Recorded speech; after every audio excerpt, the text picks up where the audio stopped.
আবার কেউ কেউ একেবারেই নতুন। ধ্বনীয় বর্ণ হচ্ছে কি? ছোটবেলা থেকে স্বরসরিয়া ক খ পড়ে আসছো কিনা?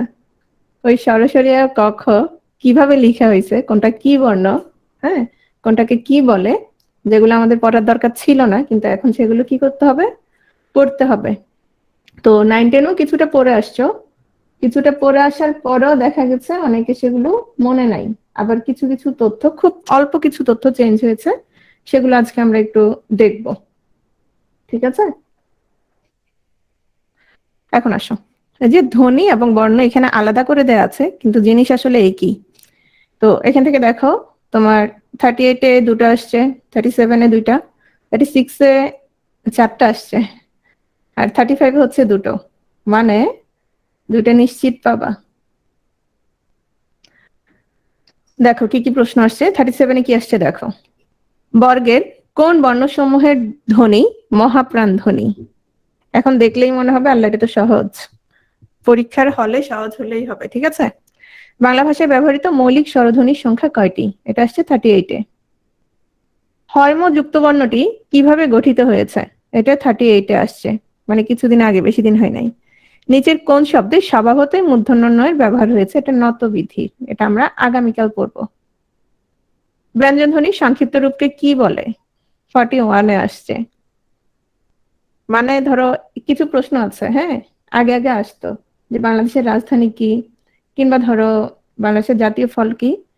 তো যাদের ধরো বিসিএস হবে না বা দিবে না, যাদের ধরো যে কি নাই, মুরদ নেই আর কি, মুরাদ টাকলা বলে না, ওই মুরদ নাই, তো ওরা কি বলে জানো? আরে বিসিএস সহজ, বিসিএস কি আসে? বিসিএস আসে রাজধানীর নাম আসে। তো এই ধরনের প্রশ্ন দেখলে অনেকটা তোমার ওইরকম মনে হতে পারে। নিম্ন বিবৃত স্বরধ্বনি কোনটি? এটা আসছে 43, অর্থাৎ সর্বশেষ বিসিএস যেটা ছিল ওটাতে আসছে। বাকযন্ত্রের অংশ নয় কোনটি? এটা আসছে তাও 43-তে, মানে এই দুটো আসছে সর্বশেষ বিসিএস যেটা ছিল ওটাতে। ঠিক আছে, এখন আসো, যেহেতু ব্যাকরণ নিয়ে আলোচনা করব, ব্যাকরণ শব্দটা নিয়ে আমরা একটু দেখি। তো আচ্ছা, এই যে আমরা শব্দ পড়েছি না, পড়েছি কিনা? তো শব্দ যেহেতু পড়েছো, বলো তো ব্যাকরণ শব্দটা কি? দেখি কি মনে হচ্ছে। তৎসম। হ্যাঁ, তৎসম শব্দ। কেন? সংস্কৃত মূর্ধন্য আছে। ফলা আছে, মূর্ধন্য আছে। এই তো সবাই সবাই তৎসম হবে, হ্যাঁ হ্যাঁ, এবার ইয়াটা অফ তৎসম করে ফেলবে। হবে। হ্যাঁ, তৎসম হবে অবশ্যই। তো এটা একটা সংস্কৃত শব্দ, আর এটাকে আমরা ভাঙলে পাচ্ছি বিযোগ আযোগ ঋযোগ অন। আর এটার অর্থ হচ্ছে বিশেষভাবে বিশ্লেষণ। কোন জিনিসটাকে সে বিশ্লেষণ করে? সে ভাষাকে বিশ্লেষণ করে। মাইক্রোফোন অন করার দরকার নাই, সবাই লিখবা, ওকে। এখন আসো, বাংলা ব্যাকরণ রচনার ইতিহাস খুব সামান্য একটু করে দেখবো, খুব বেশি কিছু দেখবো না। তো পাণিনি নামটা দেখো, উনি হচ্ছেন একজন সংস্কৃত ব্যাকরণ রচয়িতা, নট বাংলা। তাহলে কোন ব্যাকরণ রচয়িতা? সংস্কৃত। তো উনি যে ব্যাকরণটা রচনা করেছেন ওটার নাম হচ্ছে অষ্টাধ্যায়ী। এই প্রশ্নটা মাঝে মাঝে আসে যে অষ্টাধ্যায়ী কে রচনা করেছেন? তাহলে কে রচনা করেছেন? সংস্কৃত ব্যাকরণ রচয়িতা পাণিনি। কখন? খ্রিস্টপূর্ব 400 অব্দের দিকে। তো খ্রিস্টপূর্ব যদি 400 হয়, তার মানে এখন থেকে কত বছর আগে বলো দেখি? 1500, 1600 নাকি? কি মনে হয়? হ্যাঁ, এখন থেকে, হ্যাঁ 1500। কে বলছে? জেবুন নাহার। জেবুন নাহার। আচ্ছা, মাইক্রোফোন অন করার দরকার নাই।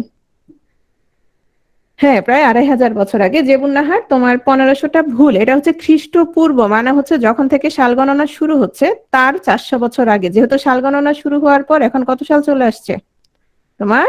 2021। এখানে 2000 বছর হয়ে গেছে, তার মানে আরো 400 বছর, প্রায় 2400 বছর। তো দেখো, প্রায় 2400 বছর আগে উনি সংস্কৃত ব্যাকরণ রচনা করেছিলেন। তো এখন আসো, বাংলাটা আমরা একটু দেখি। আচ্ছা, কি ব্যাপার?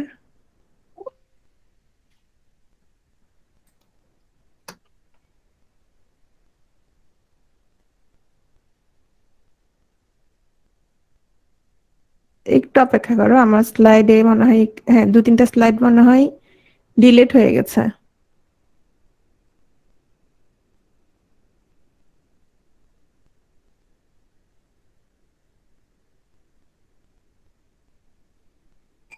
আচ্ছা, আমার দুটো স্লাইড ডিলিট হয়ে গেছে কোনোভাবে, হয়তো আমি খেয়াল করি নাই।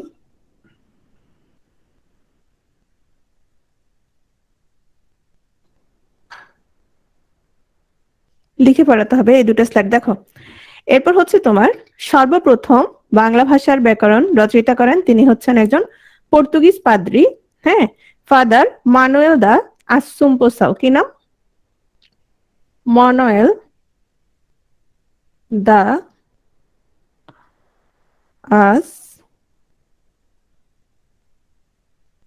আসুম্পোসাও, হ্যাঁ। উনি হচ্ছেন, তিনি যখন ঢাকার ভাওয়ালে ছিলেন তখন ভোকাবুলারিও এম ইডিওমা বেঙ্গলা ই পর্তুগিজ, মানে পর্তুগিজ ভাষায় একটা তোমার ব্যাকরণ রচনা করেন। এখানে একটা স্লাইড ছিল, আসলে কোনোভাবে হয়তো ডিলিট হয়ে গেছে। তো এই গ্রন্থটা উনি রচনা করেছেন হচ্ছে তোমার 1734 সালে। 1734 সালে রচনা করলো। এটা হচ্ছে তোমার প্রকাশিত হয় হচ্ছে 1700, উল্টে দাও তো, 1700 কত সালে বলো তো? 1734 কে উল্টে দাও, কত সালে? 43 সালে। 43 সালে। এ বলতে হবে না, হ্যাঁ। 1743 সালে কোত্থেকে? তোমার পর্তুগালের রাজধানী লিসবন থেকে। কোন হরপে? রোমান হরপে। রোমান হরপে। তাহলে দেখো, আমরা কিন্তু যদিও বাংলা ব্যাকরণ পেয়েছি, কিন্তু কোন ভাষায় পাই নাই? আমরা পর্তুগিজ ভাষায় পেয়েছি, কিন্তু বাংলা ভাষায় পাইনি। আবার বাংলা ভাষায় লিখিতও পাইনি, তাই না? আমরা পেয়েছি কোন হরপে? আমরা রোমান হরপে পেয়েছি। কোন ভাষায় পেয়েছি? পর্তুগিজ ভাষাটা পেয়েছি। ঠিক আছে? তো এখানে যে আসলে খুব একটা একদম ব্যাকরণের সবকিছু ছিল বিষয়টা, তা ছিল না। এটা খুব সংক্ষিপ্ত কিছু বিষয় ছিল ব্যাকরণের, হ্যাঁ। আর কিছু শব্দ অর্থ ছিল, মানে অভিধান ছিল। কিভাবে ধরো পর্তুগিজরা যখন তোমার শাসন করতো, মানে পর্তুগিজ থেকে বাংলা, মানে শব্দ রূপান্তর আর কি, শব্দের অর্থগুলো ছিল, অভিধান ছিল, হ্যাঁ। তো এটা হচ্ছে তোমার কত সালে? 1743 সালে প্রকাশিত হয়েছে। দ্বিতীয় হচ্ছে, তাহলে আমরা প্রথমটা কোনটা পেলাম? আমরা প্রথমটা পেলাম ভোকাবুলারিও এম ইডিওমা বেঙ্গলি ই পর্তুগিজ, মানে হচ্ছে পর্তুগিজ ভাষায় এই তোমার ব্যাকরণটা। দ্বিতীয় হচ্ছে তোমার ইংরেজি ভাষায় রচিত হয়েছে। কোন ভাষায়? ইংরেজিতে রচিত হয়েছে। এটা হচ্ছে নাথানিয়েল ব্রাসি হেলহেড।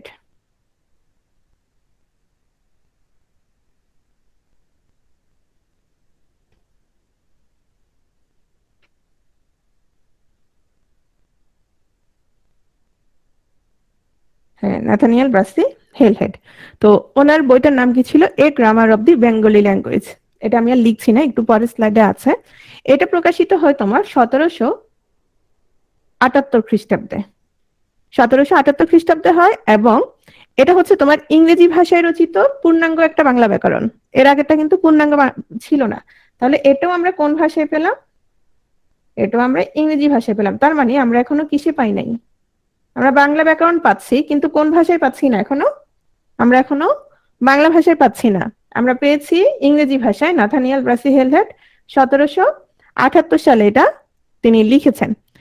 এরপর আসো, একদম সেম নামে তোমার আরেকটা ব্যাকরণ রচনা করেছেন কে? William Carey. উইলিয়াম ক্যারি কে ছিলেন? লিখো তো।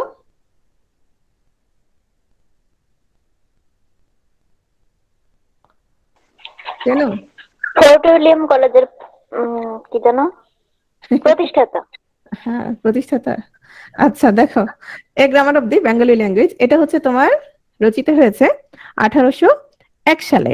তাও কোন ভাষায়? এই কিভাবে? ইংরেজি ভাষায়। তাহলে এখন আসো, এরপর তোমার Bengali grammar in the English language, তার মানে 1826 সালে রাজা রামমোহন রায় যে ব্যাকরণটা রচনা করেছেন, সেটাও কোন ভাষায় লিখেছেন?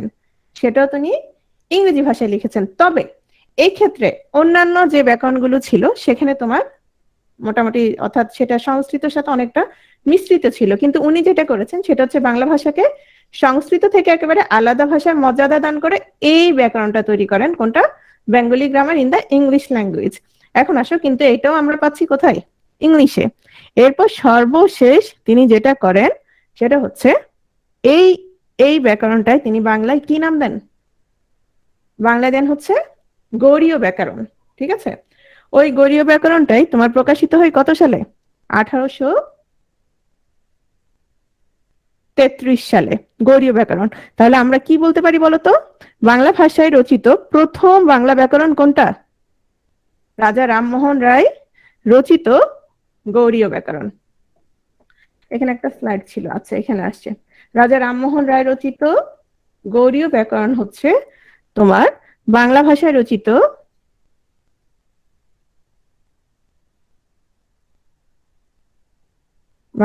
রচিত প্রথম বাংলা ব্যাকরণ। ঠিক আছে, কত সাল? 1833 সাল। তাহলে আমাদের যদি প্রশ্ন আসে যে বাংলা ভাষায় রচিত প্রথম বাংলা ব্যাকরণ কোনটি, সেটি হচ্ছে গৌড়ীয় ব্যাকরণ এবং রচয়িতা হচ্ছে রাজা রামমোহন রায়। এখন আসো ব্যাকরণের, আচ্ছা তোমরা একটু অপেক্ষা করো, আমার কিছু স্লাইড মিসিং দেখতে পাচ্ছি আমি।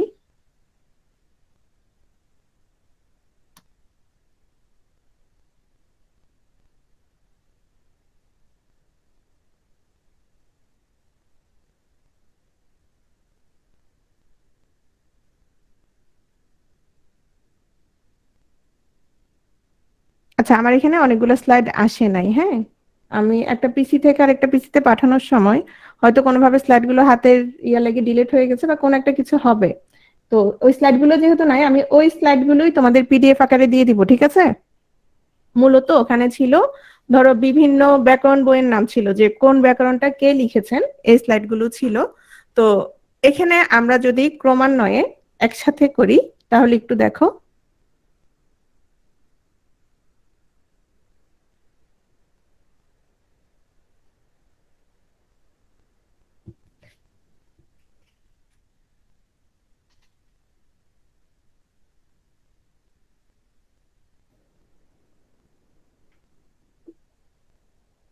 আচ্ছা হ্যাঁ, এই স্লাইড গুলো ছিল, আমি একটু আগে এডিট করেছিলাম, হয়তো কোনো কারণে ডিলিট হয়ে গেছে, একটু খেয়াল করো। তাহলে একদম প্রথমে আমরা কার ব্যাকরণ পেয়েছি বলতো? কোন ভাষায় রচনা রচিত হয়েছিল? একদম প্রথমে আমরা পেয়েছি পর্তুগিজ ভাষায় রচিত। দ্বিতীয় পেয়েছি আমরা ইংলিশ। তারপরে আমরা কি পেলাম? তাও পেয়েছি ইংলিশ। এরপর কি পেলাম? এরপরও আমরা পেলাম ইংলিশ। এরপর আমরা পেয়েছি 5 নম্বরে গিয়ে আমরা পেয়েছি বাংলা। হ্যাঁ, এখন আসো পর্তুগিজ কোনটা ছিল? মানুয়েল দা আসুম্পুসাওয়ের। তারপর হচ্ছে তোমার 2 নম্বরটা ছিল নাথানিয়াল ব্রাসিহেলহেড। তারপর হচ্ছে উইলিয়াম ক্যারি 1801 সালে a grammar of the Bengali language. তারপর হচ্ছে Raja Rammohan Roy Bengali grammar in English language. এরপর আসো 5 নম্বরে গিয়ে আমরা যেটা পাচ্ছি সেটা হচ্ছে তোমার গৌড়ীয় ব্যাকরণ, রাজা রামমোহন রায়। এই সিরিয়ালটা একটু মনে রাখবা তোমরা। তো একদম প্রথমটা যেটা ছিল সেটা হচ্ছে 1743 সালে, 1743। তারপর হচ্ছে তোমার হেলহেডের যেটা সেটা হচ্ছে 1778। তারপর হচ্ছে উইলিয়াম ক্যারি যেটা সেটা হচ্ছে 1801। তার মানে ফোর্ট উইলিয়াম কলেজে যখন বাংলা বিভাগ খোলা হয়েছে তখন। তারপর রাজা রামমোহন রায়, এটা হচ্ছে 1826। আর এটা সর্বশেষ, এটা অবশ্যই মনে রাখবা, এটা হচ্ছে 1833 গৌড়ীয় ব্যাকরণ। হ্যাঁ, এরপর আমরা আরো কিছু ব্যাকরণের নাম জানবো, সেটা হচ্ছে তোমার ব্যাকরণ কৌমুদী। এটা হচ্ছে ঈশ্বরচন্দ্র বিদ্যাসাগর। আমরা যখন ব্যাকরণ কৌমুদী, এগুলো আমি দিয়ে দিব, স্লাইডে দিয়ে দিব, সমস্যা নাই। ব্যাকরণ কৌমুদী হচ্ছে ঈশ্বরচন্দ্র বিদ্যাসাগর, তোমার এটা হচ্ছে 1853 সাল। এগুলো সালের দরকার নাই, ব্যাকরণ কৌমুদীটাই মনে রাখবা, কারণ এটা হচ্ছে আমরা যখন তোমার পড়বো, সাহিত্যের আধুনিক যুগ পড়বো, তখন যখন তোমার বিদ্যাসাগর পড়বো তখন এটা চলে আসবে, তখন পারবা। এরপর হচ্ছে ব্যাকরণ মঞ্জুরি। ব্যাকরণ মঞ্জুরি স্লাইডটাই আছে দেখলাম শুধু। ব্যাকরণ মঞ্জুরি হচ্ছে তোমার ডক্টর মোহাম্মদ এনামুল হকের।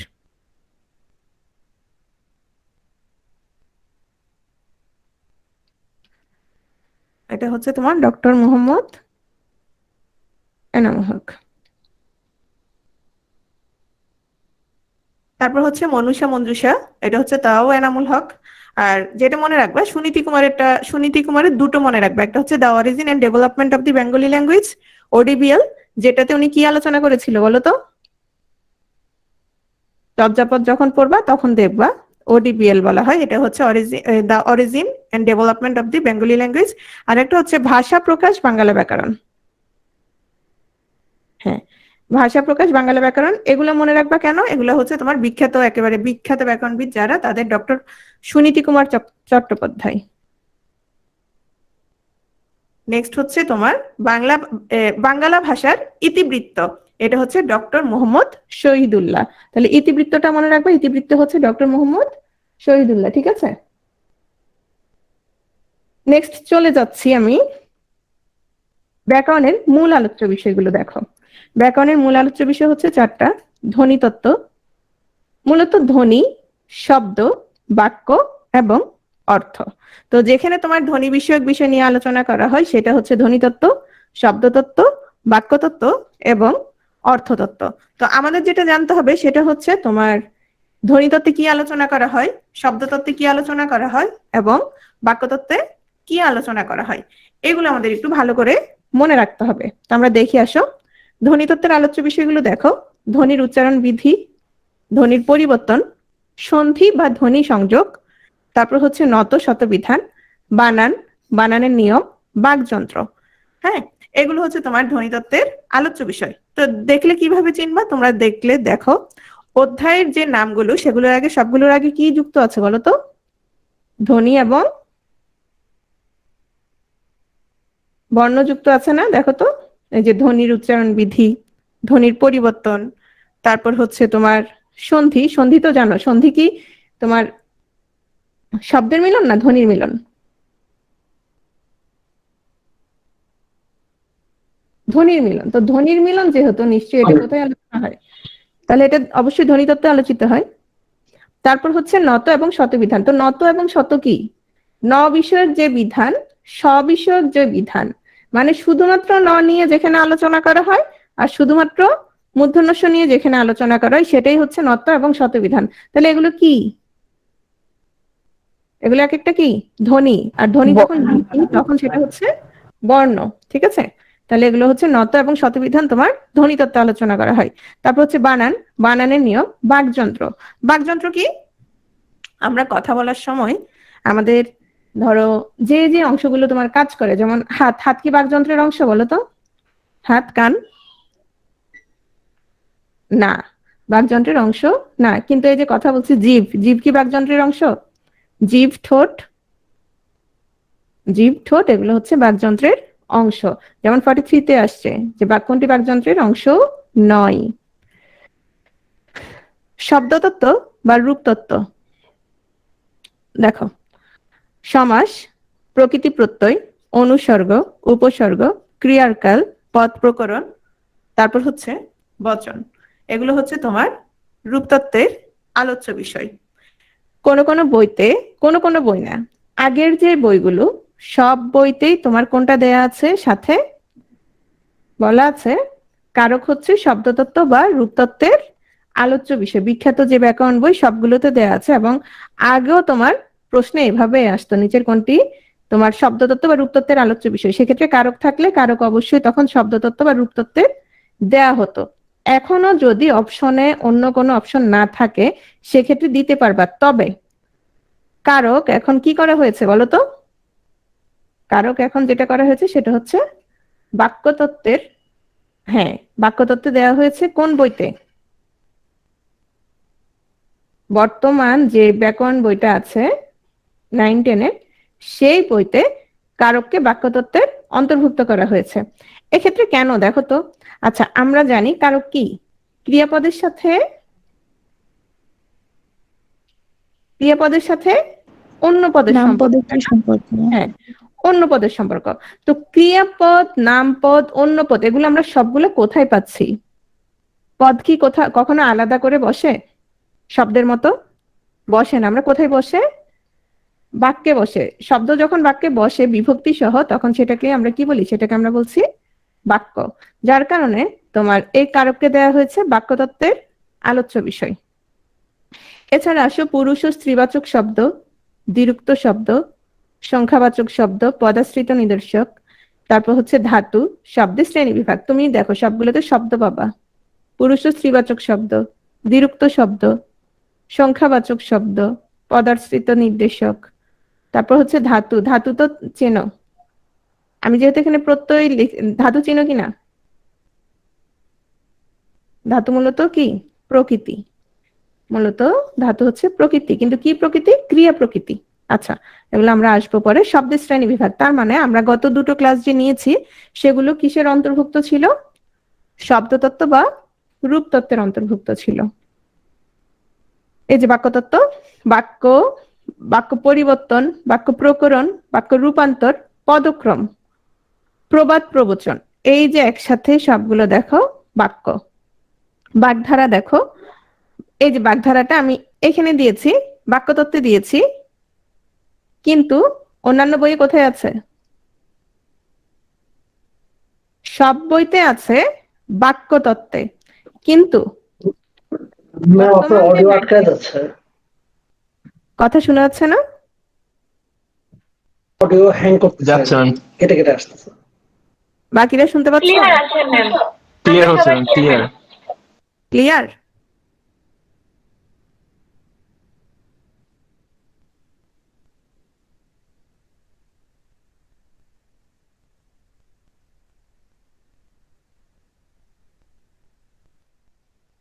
আচ্ছা দেখো, তোমার সৌমিত্র শেখর, তারপর হচ্ছে বাংলা ভাষার ব্যাকরণ, হ্যাঁ, জ্যোতিভূষণ চাকি, তারপর অন্যান্য যেই বইগুলো আছে সব বইতেই হচ্ছে তোমার যেটা দেওয়া ছিল সেটা হচ্ছে বাগধারা কিসের অন্তর্ভুক্ত ছিল? বাক্যতত্ত্বের অন্তর্ভুক্ত ছিল। আচ্ছা, সবাই ক্লিয়ার শুনতে পাচ্ছে? তাহলে আশা করি সমস্যা নাই। দেখো, বাগধারা বাক্যতত্ত্বের অন্তর্ভুক্ত ছিল, কিন্তু বর্তমান যে 9-10 এর বই, বর্তমান যে 9-10 এর বই, সেখানে বাগধারাকে তোমার কিসের অন্তর্ভুক্ত করা হয়েছে? অর্থতত্ত্বের অন্তর্ভুক্ত করা হয়েছে। তাহলে আমরা দুটো দুটো অবশ্যই মনে রাখবো, দুটো টপিক। একটা ছিল কি? কারক, আরেকটা হচ্ছে বাগধারা। প্রচলিত বইগুলোতে সবগুলোতেই কারক কিসের অন্তর্ভুক্ত ছিল? শব্দতত্ত্বের অন্তর্ভুক্ত ছিল। বর্তমান 9-10 এর বইতে কারক কিসের অন্তর্ভুক্ত? বাক্যতত্ত্বের অন্তর্ভুক্ত। বাগধারা সকল বইয়ে আগে বাক্যতত্ত্বের অন্তর্ভুক্ত ছিল, বর্তমান 9-10 এর বইতে অর্থতত্ত্বের অন্তর্ভুক্ত। সেক্ষেত্রে যদি প্রশ্নে আসে আমরা কোন বইটা ফলো করব? নতুন বইটা ফলো করব, ঠিক আছে? এরপর আসে অর্থতত্ত্ব। শব্দের অর্থ বিচার, বাক্যের অর্থ বিচার, অর্থের প্রকারভেদ, মুখ্যার্থ, গৌণার্থ, বিপরীতার্থ। আমি কিন্তু কারক আর ইয়া আগের অনুসারে লিখেছি, পাশে শুধু লাল করে দিয়েছি। তোমরা যখন স্লাইড পাবা আশা করি বুঝার চেষ্টা করবা, ঠিক আছে? দেখো, শুধুমাত্র রেড রেড করে দিয়েছি আর পাশে লিখে দিয়েছি, তাহলে তোমরা বুঝে যাবা যখন স্লাইড দেখবা, যারা স্লাইড দেখো আর কি। এখন আসো ধ্বনি ও বর্ণ। ধ্বনি এবং বর্ণ কি? আমি যখন বলছি অ বা ক, গ, তখন এটা কি? তখন এটা সাউন্ড, সাউন্ড বা ধ্বনি। তখন এটা হচ্ছে ধ্বনি। কিন্তু আমি এখন বললাম গ না বলে গ লিখলাম, ক লিখলাম, বি, এ লিখলাম, এগুলো কি? এগুলো হচ্ছে বর্ণ। মানে ধ্বনি নির্দেশক চিহ্নকে আমরা কি বলবো? আমরা বলবো বর্ণ। এই ধ্বনিটা কিভাবে চিনবো? কোন চিহ্নের মাধ্যমে চিনবো? আমি যে বললাম গরু, গ গ, হ্যাঁ, বা বাচ্চারা তো প্রথমে বলে, ওরা লিখতেও জানে না, পড়তেও জানে না, কোনটা বর্ণ কোনটা ধ্বনিও জানে না। ওরা যখন কথা শিখে ওরা তখন বলতে পারে যে প প প। তো এই যে প বলছে, এই প তুমি কিভাবে চিনবা? এটার একটা প্রতীক, বাংলা প্রতীক হচ্ছে এটা। আর আমি যদি, আচ্ছা, দাগানোগুলোই কি শেয়ার করব আমি?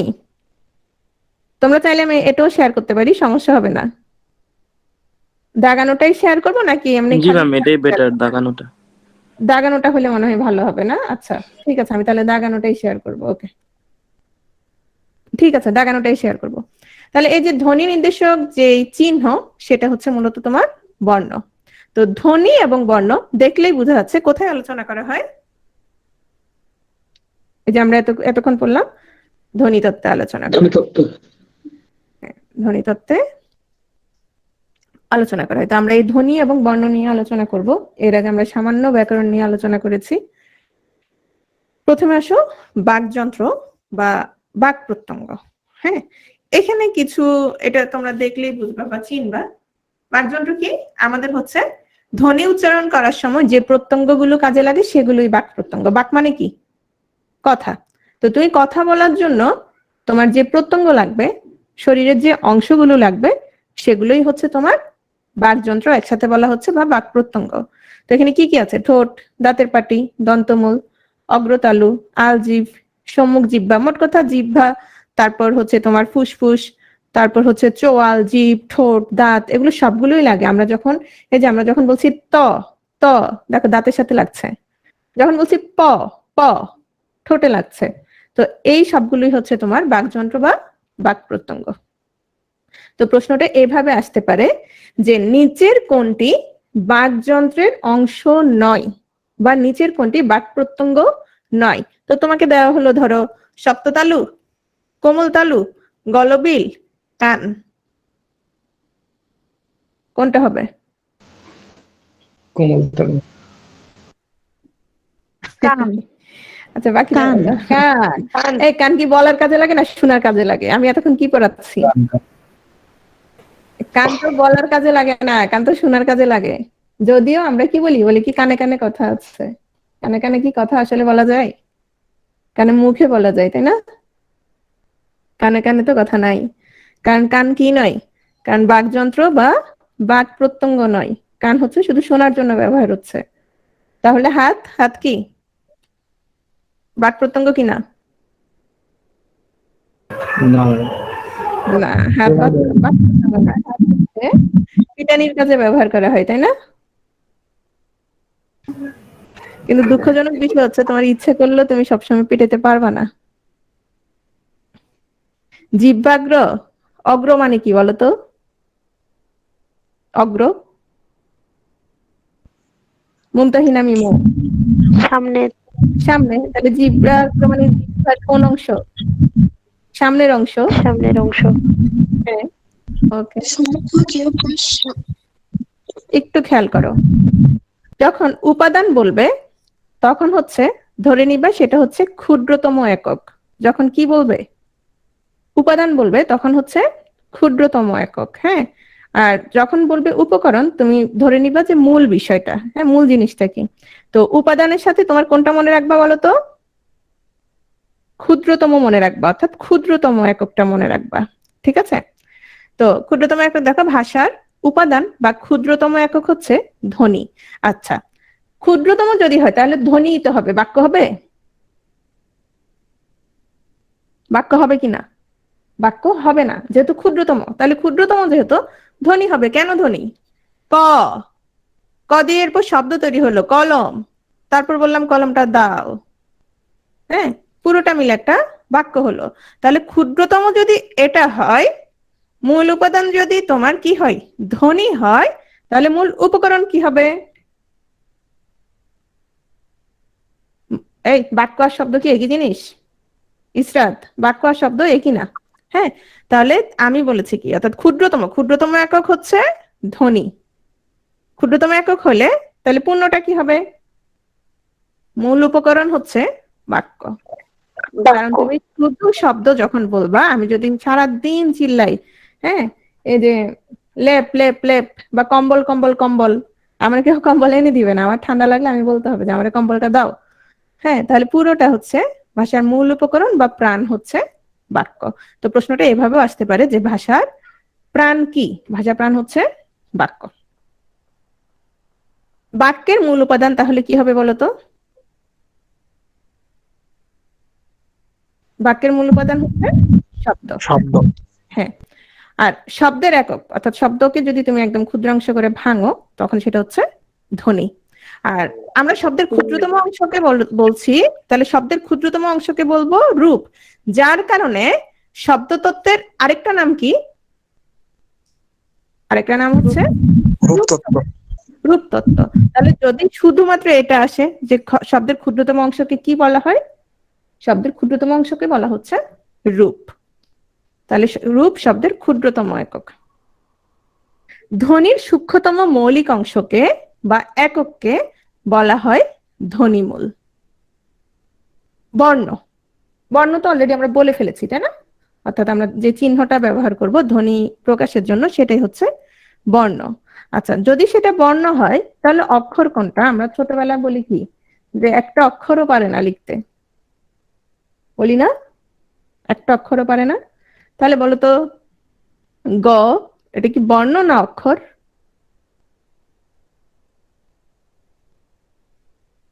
নাকি দুটোই? আচ্ছা, সাইফুল শাহিন বলছে অক্ষর, নাকি দুটোই একই অর্থাৎ বর্ণ ও অক্ষরও? যেমন আমি বললাম ক, এটা কি অক্ষর না বর্ণ? নাকি দুটাই? বর্ণ, বর্ণ, শুধু বর্ণ। নাকি দুটাই? দুইটাই, দুইটাই। আচ্ছা, ম্যাম দুইটা না। অন করার দরকার নাই, অন করার দরকার নাই, লিখো লিখো। আচ্ছা, হ্যাঁ দুটাই কিনা? কেউ লেখো যে শুধু বর্ণ হলে এক লিখো, অক্ষর হলে দুই লিখো, অথবা দুটাই হলে দুটো। হ্যাঁ, আচ্ছা, অনেকে লিখছে দুটাই। ওকে, থ্যাংক ইউ। যদি দুটাই হইতো তাহলে আমি কিন্তু প্রথমেই কি বলতাম? ধ্বনি ও অক্ষর বলছিলাম, ধ্বনি ও অক্ষর বলি নাই। শোনো, বিষয়টা হচ্ছে কোন শব্দের যতটুকু অংশ আমরা একটানে বা এক ঝোঁকে উচ্চারিত হয় তাকে বাংলা ভাষায় অক্ষর বলে। হ্যাঁ, এটা আরেকটা দেখো, এটা আসছে বিসিএস এ। বাকযন্ত্রের স্বল্পতম প্রয়াসে উচ্চারিত ধ্বনি বা ধ্বনিগুচ্ছ। একটু বুঝাই দিই, এভাবে খুব কঠিন লাগে তাই না? ধরো একটা শব্দ, আমি বললাম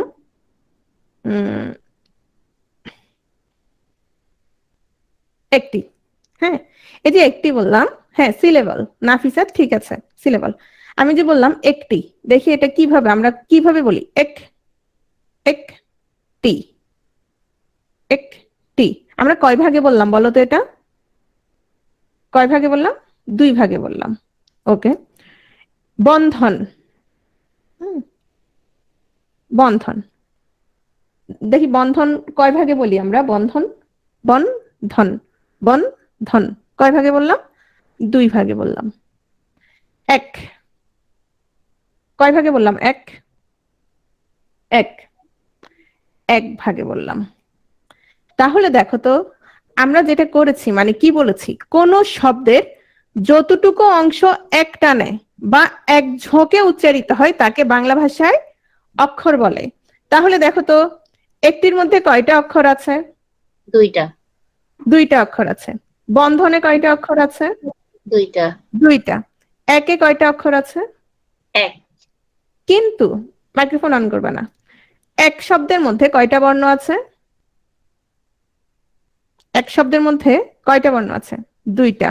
বন্ধন শব্দে কয়টা বর্ণ আছে? বন্ধন শব্দে বর্ণ হচ্ছে চারটা, অক্ষর কয়টা? অক্ষর দুইটা। তাহলে বর্ণ আর অক্ষর, এটাতে ভুল হবে কারো? অক্ষর হচ্ছে সিলেবল, মানে তুমি একসাথে কতটুকু উচ্চারণ করতে পারছো, এটাই হচ্ছে অক্ষর। যেমন নামটা হচ্ছে আহমেদ, তাহলে আহমেদে অক্ষর কয়টা?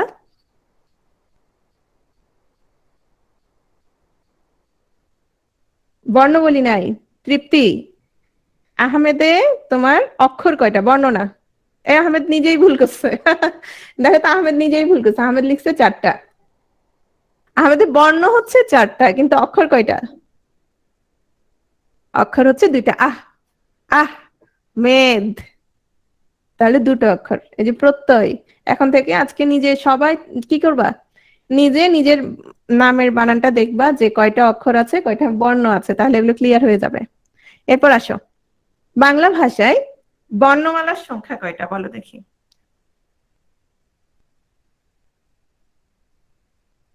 আচ্ছা, নীলুফা বলছে 50টা, তাসমিয়া 50টা, ফিরোজ আহমেদ 50টা।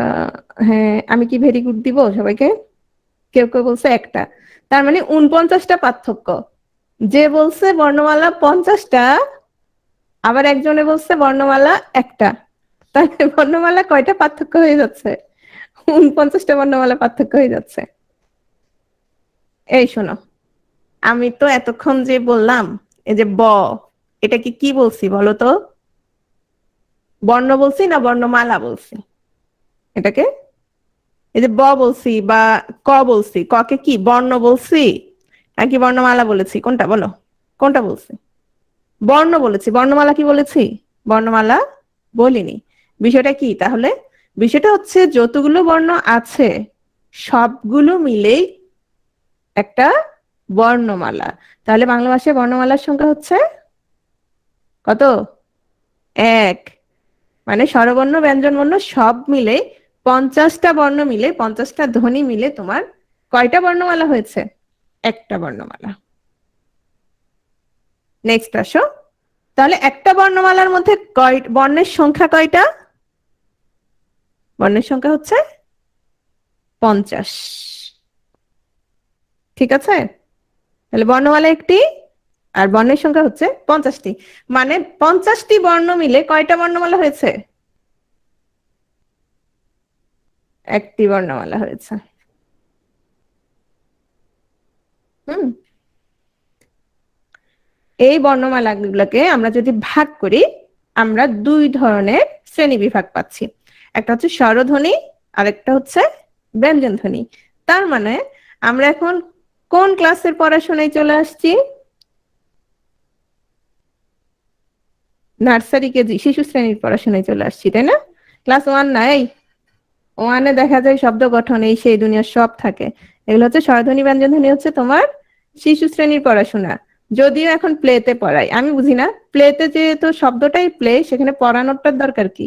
পারলে 2 বছর 3 বছর থেকে পড়ায়। এবং মজার বিষয়, 2 বছর 3 বছর থেকে পড়ানোর পরেও আবার এসে সবাই কি করে বলতো? বিসিএস এর কোচিং করে। তাই না? আচ্ছা, আমরা দুটো দুটো দুটো বিভাগ পেলাম, স্বরধ্বনি এবং ব্যঞ্জনধ্বনি। কারণ আজকে ক্লাসের বাকি যে পুরো অংশ এই স্বরধ্বনি নিয়ে আর এই ব্যঞ্জন ধ্বনি নিয়ে আলোচনায় আমাদের কেটে যাবে। তো এই আলোচনাটা একটু মনোযোগ ধরে রাখতে হবে। চা কফি কিছু থাকলে খাই না উচিত ছিল, খাইছো কিনা জানি না। আমি আজকে একেবারে ভাত খেয়ে বসছি। প্রথমে আলোচনা করব স্বরধ্বনি নিয়ে। স্বরধ্বনি কি?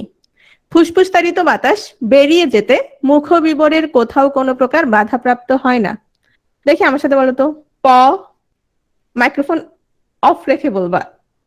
বলো। প প ফ ফ ব ভ ম। এখন আছো ঠোঁট না লাগাই বলবা। ঠোঁট না লাগিয়ে প ফ ব ভ ম এগুলো বলো।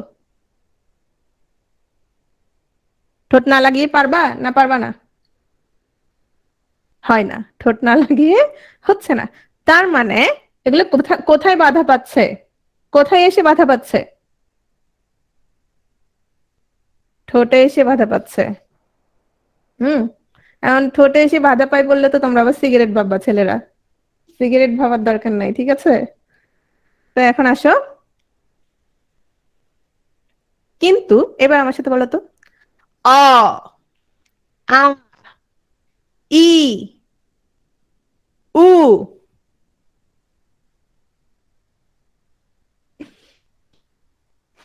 তা আম্মু বলতেছে এমন করে কেন ছেলে? আচ্ছা, পাগল না ভাবলেই হয়েছে, সমস্যা নেই। পাগল ভাবলেও সমস্যা নাই। ভাববে কি ছেলে পড়তে পড়তে পাগল হয়ে গেছে। ধরো আমাদের গ্রামে টামে, হ্যাঁ, ধরো পাগল টাগল যখন শুনতাম তখন বেশিরভাগ ক্ষেত্রে শোনা যেত ও অনেক মেধাবী ছিল, পড়তে পড়তে পাগল হয়ে গেছে, মেধার চোটে পাগল হয়ে গেছে, এই একটা অবস্থা। শোনো তো, এখন আসো এই যে অ আ ই উ কি হচ্ছে? ফুসফুস তাড়িত বাতাস বেরিয়ে যেতে মুখ বিবরের কোথাও কোনো কি হচ্ছে না, বাধাপ্রাপ্ত হচ্ছে না। এগুলো হচ্ছে স্বরধ্বনি। উচ্চারিত হতে কারো সাহায্য লাগে না। আমি আসবো তো, রিতে আসবো। উচ্চারিত হতে কারো সাহায্য লাগে না। তাহলে কোন ধ্বনি উচ্চারিত হতে কারো সাহায্য লাগে না? স্বরধ্বনি উচ্চারিত হতে কারো সাহায্য লাগে না। এখন আসলে আমরা স্বরধ্বনি নিয়ে পড়াশোনা করব। প্রথমত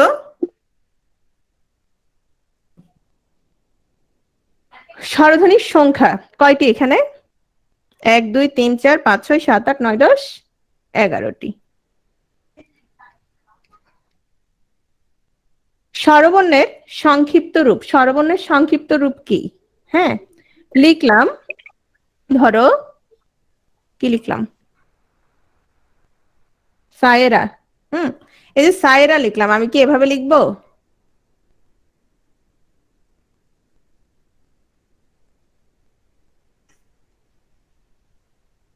আমি কি সায়েরা এভাবে লিখবো? সায়েরা এভাবে লিখবো না। তাহলে আমরা একটা কাজ করি, আয়ের সংক্ষিপ্ত রূপগুলো বসাই দিই। যেগুলো স্বরধ্বনি সেগুলো সংক্ষিপ্ত রূপ বসিয়ে দিই। তাহলে কি হচ্ছে? দন্তস্ব আকার, কার, কি বলছি? আকার। সায়ে রা, এই যে আকার দিলাম, একার দিলাম, আকার দিলাম, এই যে কার। তাহলে স্বরবর্ণের সংক্ষিপ্ত রূপ হচ্ছে কার। এখন সবাই পারো দেখে এটাকে কি করবা না, অবহেলা করবা না। কেন? কারণ আমরা দেখছি একটা বিসিএস এ প্রশ্ন আসছে, ব্যঞ্জন বর্ণের সংক্ষিপ্ত রূপ কি? আসছে না? ফলা। হ্যাঁ আসছে। তাহলে দেখো, স্বরবর্ণের সংক্ষিপ্ত রূপ হচ্ছে কার। এখন দেখো তো কার সংখ্যা কয়টা? অয়ের কি কোনো কার আছে? অয়ের কোনো কার নেই। আকার, ইকার, দীর্ঘ ইকার বাকি সব আছে। তাহলে একটা বাদ দিলে কার সংখ্যা হচ্ছে 10টি। পূর্ণমাত্রা, একটা কাজ করবা, সেটা হচ্ছে রিকে মাঝখানে ধরবা। কোথায় ধরবা? মাঝখানে ধরবা। আজকে না আমার কয়েকটা স্লাইড যে ভ্যানিশ হয়ে গেছে, আমার খুব আফসোস লাগতেছে। হ্যাঁ, স্লাইড থাকলে পড়াতে অনেক সুবিধা। দেখো, এই 32টি এখানে কোত্থেকে আসছে? আমরা আগে স্বরধ্বনি নিয়ে কাজ করি। আমিও এদিকে খেয়াল করো। প্রথমে আমরা রিটাকে মাঝখানে ফেলে দিলাম। রিটাকে মাঝখানে ফেলে দেওয়ার পর দেখো তো সবগুলোতে পূর্ণমাত্রা কিনা? অ, আ, ই, ই, উ, উ। তাহলে রি এর আগে যে কয়টা আছে সবগুলো হচ্ছে পূর্ণমাত্রা। তাহলে স্বরধ্বনির পূর্ণমাত্রা স্বরধ্বনি কয়টি? পূর্ণমাত্রা স্বরধ্বনি হচ্ছে 6টি। রি এর পরে দেখো এ, ওই, ও, ও, একটা তো মাত্রা নেই। তাহলে মাত্রাহীন কয়টি? মাত্রাহীন হচ্ছে 4টি। আর রি মাঝখানে অর্ধমাত্রা, অর্ধমাত্রার কয়টি? 1টি। এখন আসো, তোমাদের একটা জিনিস মুখস্থ আছে, সেটা কি? সেটা হচ্ছে যদি স্বরবর্ণ এবং ব্যঞ্জনবর্ণ একত্রে করে ধরা হয়, পূর্ণমাত্রার কয়টি? পূর্ণমাত্রার হচ্ছে 32টি। এটা সবার মোটামুটি মনে থাকে। তো পূর্ণমাত্রা যদি 32টি হয় টোটাল বর্ণের, সেখান থেকে যদি স্বরবর্ণের তোমার 6টা চলে যায়, তাহলে তোমার ব্যঞ্জন বর্ণের কয়টা থাকে? ব্যঞ্জন বর্ণের থাকে 26টা। তাহলে যদি আসে যে পূর্ণমাত্রার ব্যঞ্জন বর্ণ কয়টি? 26টি। তুমি যদি 32, 8, 10 এটা মনে রাখো, তুমি যদি এটা মনে রাখো, আর স্বরবর্ণেরটা তুমি মনেও রাখা লাগবে না, স্বরবর্ণটা তুমি এভাবে রি মাঝখানে দিলে তুমি নিজেই বুঝে যাবা। তাহলে তুমি ব্যঞ্জন বর্ণের গুলি ইজিলি বের করে ফেলতে পারবা না? বুঝছো? যারা আরেকবার কে যেন বলতে বলছে, বুঝছো বিষয়টা? হ্যাঁ। তাহলে দেখো অর্ধমাত্রা কয়টি? অর্ধমাত্রার হচ্ছে তোমার পূর্ণ সব বর্ণের মধ্যে, অর্থাৎ বাংলা বর্ণমালায় অর্ধমাত্রা হচ্ছে তোমার 8টি। হ্যাঁ, তো সেখানে তোমার স্বরধ্বনি হচ্ছে 1টি। তাহলে ব্যঞ্জন বর্ণের তোমার অর্ধমাত্রা কয়টি? 7টি। মাত্রাহীন হচ্ছে এখানে 4টি। আর আমরা জানি টোটাল বর্ণমালায় মাত্রাহীন হচ্ছে কয়টি? 10টি। তাহলে মাত্রাহীন ব্যঞ্জন কয়টি? মাত্রাহীন ব্যঞ্জন হচ্ছে 6টি। বুঝতে পারছো বিষয়টা? তাহলে তোমরা যদি 32, 8, 10 এটা মনে রাখতে পারো। আমি এটা কিভাবে মনে রাখি? এখন রাখি না, এখন তো এমনিই মনে থাকে। তো আগে যেটা মনে রাখতাম সেটা হচ্ছে 32, 8, 10, অর্থাৎ আমি মনে মনে বলতাম যে মাত্রাহীন হওয়ার কথা 8টা, যেহেতু কম, কিন্তু উল্টো হয়ে গেছে। 32, 8, 10 এভাবে মনে রাখবা, 32, 8, 10। আর এদিকে হচ্ছে তোমার এটা বিয়োগ করে দিবা, তাহলে তোমার ব্যঞ্জন বর্ণের যেগুলো সেগুলো তোমার খুব সহজেই বেরিয়ে আসবে। এখন আসো মৌলিক স্বরধ্বনি। ক্যালকুলেশনটা আবার পরে বুঝিয়ে দিব, ঠিক আছে? এটা ইজি। হ্যাঁ, আবার আমি যখন ব্যঞ্জন বর্ণের দিকে যাব বুঝিয়ে দিব। দেখো, মৌলিক স্বরধ্বনি। মৌলিক স্বরধ্বনিটা দেখো, অ, হ্যাঁ, এটা মৌলিক ধ্বনি। মৌলিক ধ্বনি। ই, মৌলিক ধ্বনি। দীর্ঘ ই মানে হচ্ছে তোমার দুইটাই ই যোগ ই, তাহলে কি হচ্ছে? মৌলিক হলো না যৌগিক হয়ে গেল বলো তো? এটা হচ্ছে না। উ, মৌলিক। দীর্ঘ উ একইভাবে তোমার কিসের মতো? দুটো উ, দীর্ঘ ইর মতো, উ যোগ উ। তাহলে এটা কি মৌলিক না যৌগিক? যৌগিক। এটা হচ্ছে না। রি, একজন বলেছিল যে রি, রি তো সরাসরি আসছে না। হ্যাঁ, রি হচ্ছে মূলত স্বরধ্বনিই না, কিন্তু আমরা সারাক্ষণ পড়ার সময় সংস্কৃত শব্দকে টেনে আনি কিনা বলতো? সংস্কৃত ব্যাকরণকে টেনে আনি কিনা? টেনে নিয়ে আসি। বিষয়টা হচ্ছে সংস্কৃত ভাষায় মানে তৎসম শব্দে তোমার বর্ণমালায় এই রিটা স্বরধ্বনি হিসেবে আছে। সেখান থেকে তোমার রিটা বাংলা ভাষায়ও স্বরধ্বনি হিসেবে চলে আসছে, এবং অদূর ভবিষ্যতে তোমাদের বাচ্চা কাচ্চারা যখন আরেকটু বড় হয়ে যাবে বা তার বাচ্চা কাচ্চারা, দেখা যাবে রিটাকে বাংলা স্বরধ্বনিতে আর পাচ্ছে না। বুঝছো? দেখা যাবে ততদিনে কি হয়ে গেছে, চেঞ্জ করে ফেলছে, রিটাকে আর রাখবে না হয়তো। তো রিটা কোত্থেকে আসছে? যদি আসে সংস্কৃত থেকে আসছে। এখন আসো এ। এ, এ হচ্ছে মৌলিক। ওই, ওইটা মৌলিক না। ওই মানে কি? আমি বললাম ওই আহমেদ, কিভাবে লিখলাম দেখো তো? ওই আহমেদ। হ্যাঁ, তার মানে এটা হচ্ছে অ যোগ রস্বই। যদিও কিছু কিছু বইতে ও যোগ রস্বই দেয়া, কিন্তু বিখ্যাত যে বইগুলো হায়াত মাহমুদ সহ অন্যান্য বইগুলো সবগুলোতে অ যোগ রস্বই দেয়া, ঠিক আছে? একইভাবে ও, ও হচ্ছে তোমার মৌলিক। আর ও, ও, আচ্ছা নাফিসা, এখন থেকে আমি নাফিসার কথা বলবো। নাফিসা দেখো, ও, ও হচ্ছে অ, সরি, অ যোগ কি হবে বলো? উ। তাহলে এটাও যৌগিক, এটাও আমি দিলাম না।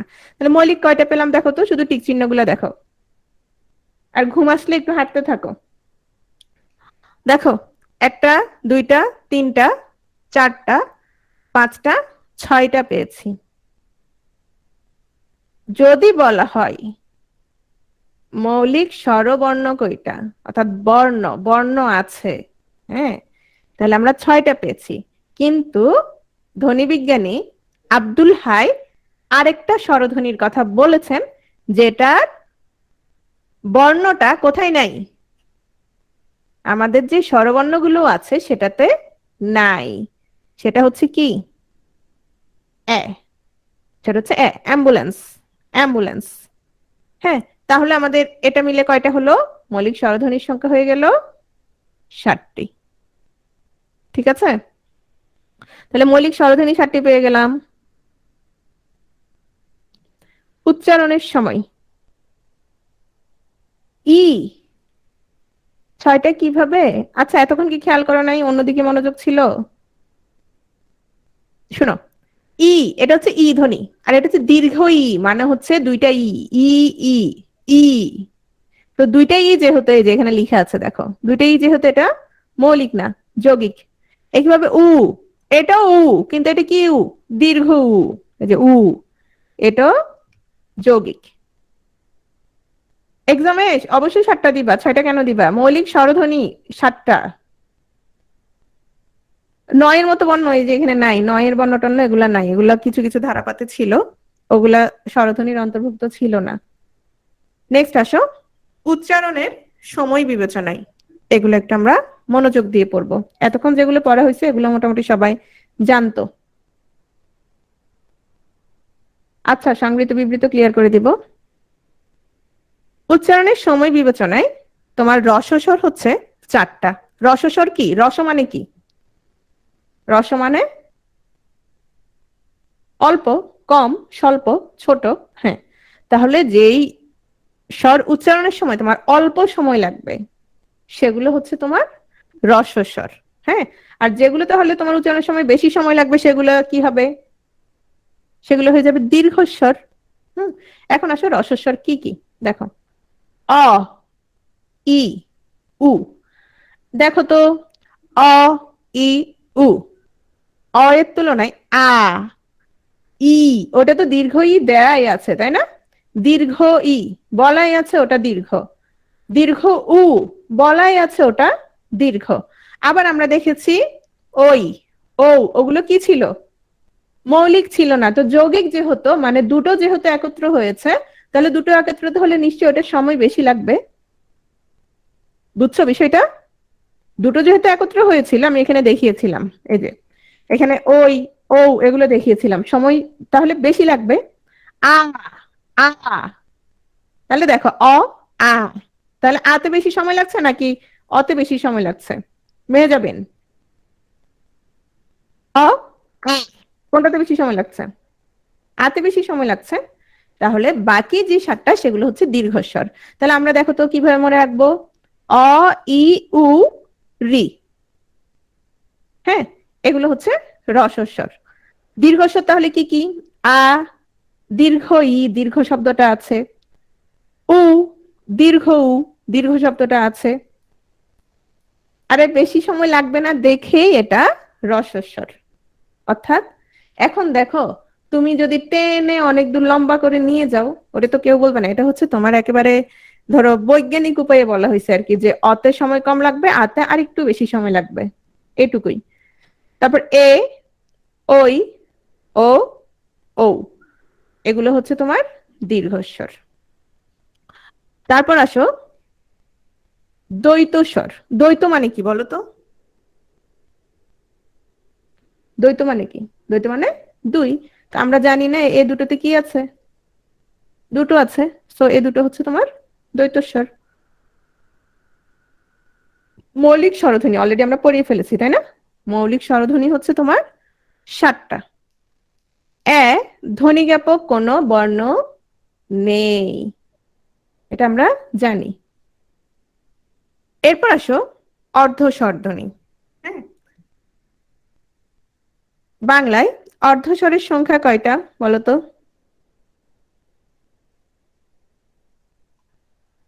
অর্ধস্বর মূলত হচ্ছে সেমি ভাওয়েল। হ্যাঁ, এগুলো কেন?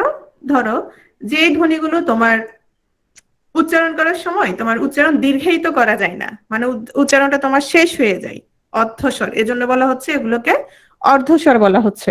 তো অর্ধস্বর কি কি দেখো তো। সামিউল আরেফিন, আচ্ছা, মৌলিক ধ্বনি ঠিক আছে, কিন্তু বর্ণটা তুমি কি স্বরবর্ণে পাচ্ছ?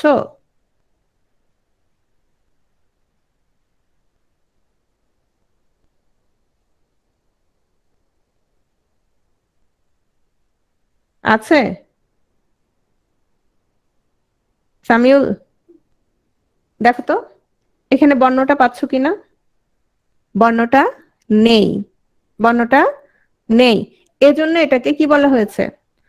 তোমার বলা হয়েছে যে আমাদের স্বরবর্ণে নেই, কিন্তু এটা কি? এটা মৌলিক স্বরধ্বনি। হ্যাঁ, এটা তোমার ধ্বনি, এই ধ্বনিটা আছে এবং এই ধ্বনিটা মৌলিক, কোনো কিছু সমন্বয়ে এটা তৈরি হয়নি। এটা যেমন আমি ওইটা তৈরি করেছি অ এবং ই দিয়ে, কিন্তু এটা তুমি কি দিয়ে তৈরি করবা? ধ্বনি, ধ্বনি। এটা তুমি না অ দিয়ে লিখতে পারবা না এ দিয়ে, এটা অ হয়ে যাবে, এটা এ হয়ে যাবে, কিন্তু এটা কি? এটা হচ্ছে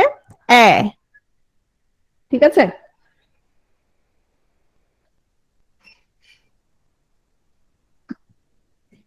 তারপর দেখো বাংলায় অর্ধস্বরের সংখ্যাটা দেখো। অর্ধস্বর হচ্ছে ই, উ, এ, ও। মাসরুর ওগুলো সব চলে আসবে। তাহলে দেখো এটা কিভাবে মনে রাখবা, দেখো মনে রাখবা সেগুলিও অর্ধস্বর। কি মনে রাখবা? সেগুলিও। তাহলে সেগুলিও অর্ধস্বর। দেখো তো সেগুলিও যদি অর্ধস্বর দেখো, তাহলে এখানে কি বলতো?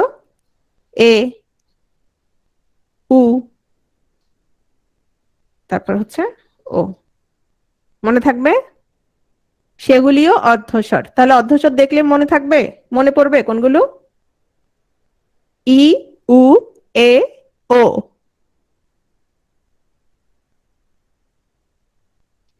আচ্ছা শোনো, অর্ধস্বর এবং রসস্বরের বিষয়টা বুঝছো? অর্ধস্বর এবং রসস্বর তোমরা কিন্তু এই দুটোরে একসাথে করে ফেলবা না, একই করে ফেলবা না। অর্ধস্বর আরেকটা কি, আরেকটা হচ্ছে রসস্বর। ঠিক আছে, রসস্বর হচ্ছে প্রথম যেগুলো পড়িয়েছিলাম কি কি ছিল, তাও 4টা ছিল, অ ই উ এবং রি ছিল। সেটা হচ্ছে তোমার উচ্চারণ করার সময় স্বল্প সময় লাগে, সেই 4টা ছিল। ঠিক আছে, আচ্ছা এটা হচ্ছে শারিয়া জাহান সৌদা। তুমি মনে হয় আগে আর পড়ো নাই বা নতুন, হয়তো কোনটা বুঝতে পারো নাই, কোন বিষয়টা বুঝো নাই লিখো। কোন বিষয়টা, কে কোন বিষয়টা বুঝো নাই ওটা বিস্তারিত লিখো। তাহলে এগুলো হচ্ছে অর্ধস্বর। অর্ধস্বর হচ্ছে ই উ এ এবং ও। এগুলো হচ্ছে অর্ধস্বরকে তুমি কি করতে পারবা না, উচ্চারণটা দীর্ঘায়িত করতে পারবা না। দীর্ঘায়িত করলে সেগুলো তোমার পূর্ণ স্বরে পরিণত হয়ে যাবে। হ্যাঁ, নেক্সট আসো যৌগিক স্বরধ্বনি। যৌগিক স্বরধ্বনির বিষয়টা কি দেখো, আমরা একটু আগে দেখেছি 7টা মৌলিক স্বরধ্বনি পেয়েছিলাম। এরপর ওই এবং ও, ওই এবং ও আমরা কি দেখেছিলাম, ওই ও। তাহলে দেখো তো, দুটো মৌলিক ধ্বনি একত্রিত হয়ে তোমার কি তৈরি হয়েছিল, দুটো মৌলিক ধ্বনি একত্র হয়ে তোমার কি তৈরি করেছিল, যৌগিক স্বরধ্বনি তৈরি করেছে। এখন আসো, এই যে যৌগিক স্বরধ্বনি ওই ও এগুলো তৈরি করলো, এগুলো কিন্তু শুধু 2টা না, যৌগিক স্বরধ্বনি অনেক আছে। অনেক বলতে 25টা আছে। কিরকম 25টা, যেমন ধরো বললাম যে তোমার হাও হাও, হ্যাঁ তাহলে বললাম ও ও, এই যে এখন হাও, সরি হাও, তাহলে এই যে ও, ও এর জন্য কি কোনো বর্ণ আছে একসাথে করে, একসাথে করে আছে নাই। হ্যাঁ, যেমন ধরো কেউ, কেউ যখন বললাম, অথবা ধরো বললাম যে ঢেউ ঢেউ, তাহলে কি হলো, এ যোগ উ। এ এবং উ কে একসাথে করে এরকম কোন বর্ণ কি আছে, এরকম বর্ণ নাই, কিন্তু ধ্বনিটা কি, ধ্বনিটা আছে। এবং ধ্বনিটা যেহেতু আছে, এই সবগুলো ধ্বনি টোটাল এরকম কয়টা ধ্বনি আছে, এরকম টোটাল তোমার 25টি আছে। কয়টি আছে, টোটাল 25টি যৌগিক স্বরধ্বনি বলা হয় এগুলো। কিন্তু 25টি থাকলেও আমাদের স্বরবর্ণে কয়টা বর্ণ আছে, স্বরবর্ণে আছে, বর্ণ আছে 2টা, ধ্বনি আছে 25টা। মানে সবগুলো ধ্বনিকে তোমার বর্ণ আকারে কোথায় নিয়ে আসে নাই, স্বরবর্ণে নিয়ে আসে নাই। এবং স্বরবর্ণে যেন তো সবগুলোকে নিয়ে আসে না, মাত্র 2টা নিয়ে আসছে। তাহলে আমরা যৌগিক স্বরজ্ঞাপক বর্ণ যদি আসে বা যৌগিক তোমার স্বরবর্ণ যদি আসে, তাহলে কয়টা, তাহলে হচ্ছে 2টা। যদি যৌগিক স্বরবর্ণ আসে 2টা, না ই যৌগিক হবে না, কারণ এটা তো তোমার একইটা, একই মিলে, যে এটা 2টাই ই, এটা তো ই এর সাথে অন্য কোনো ধ্বনি না, ই এর সাথে অন্য কোনো ধ্বনি না, বা উ এর সাথে অন্য কোনো ধ্বনি না। এটা তো তোমার দীর্ঘায়িত করার জন্য যেটা করা হয়েছে, দুটো ই ই উ। কিন্তু এগুলো সবগুলোই তোমার কি, একটা স্বরধ্বনির সাথে আরেকটা স্বরধ্বনি যুক্ত হচ্ছে। হ্যাঁ, যেমন ধরো আমরা বলি না যে শিউলি বা মিউ, তাহলে শিউলি যখন লিখি আমরা কি লিখি, শিউলি শিউলি, তাহলে ইউ, এই যে ইউ, ই যোগ উ, ইউ। কিন্তু এটার জন্য কি নাই, এটার জন্য কোনো বর্ণ নেই। তাহলে যৌগিক স্বরব্যাপক বর্ণ আমাদের কয়টা, বা যৌগিক স্বরবর্ণ কয়টা, যৌগিক স্বরবর্ণ হচ্ছে 2টো। যদি যৌগিক স্বরধ্বনি, ধ্বনি আর বর্ণের পার্থক্য আমি একদম প্রথমেই বলে দিয়েছি, একদম প্রথমেই বলে দিয়েছি কি ছিল। ধ্বনি হচ্ছে আমরা যেটা শুধু উচ্চারণ করি, আর বর্ণ হচ্ছে ওই উচ্চারণটাকে চেনার জন্য তুমি যেটা লিখো। তাহলে তোমার যৌগিক স্বরজ্ঞাপক বর্ণ হচ্ছে কয়টা, 2টা হচ্ছে। তাহলে এটার পার্থক্যটা অবশ্যই মনে রাখতে হবে, ঠিক আছে।